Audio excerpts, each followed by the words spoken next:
देशातील पहिल्या महिला डॉक्टर आनंदीबाई जोशी यांना राजश्री शाहू महाराजांनी कोल्हापुरात वैद्यकीय सेवा देण्यासाठी निमंत्रित केले होते. परंतु त्या कोल्हापुरात येण्याआधीच त्यांचे अकाली निधन झाले. त्यानंतर खऱ्या अर्थाने डॉक्टर कृष्णाबाई केळवकर यांनी ती धुरा आपल्या खांद्यावर घेऊन सक्षमपणे आपले कर्तव्य बजावले.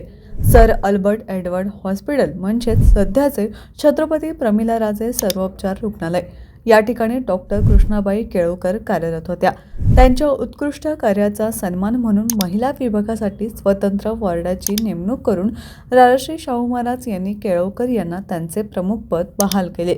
आज महिलांच्या आरोग्यविषयक समस्या मोठ्या प्रमाणावर दिसतात, परंतु स्वतंत्र महिला विभागाची संकल्पना प्रत्यक्षात साकारणाऱ्या राजश्री शाहू महाराजांनी खऱ्या अर्थाने स्त्रियांच्या आरोग्याचे हित जोपासलेले दिसते. डॉक्टर कृष्णाबाई केळवकर याच आरोग्यविषयक राजाच्या कार्याची धुरा वाहणाऱ्या, संस्थानकालीन वारसा जपणाऱ्या आधुनिक युगातील दुर्गेचे एक रूपच आहेत.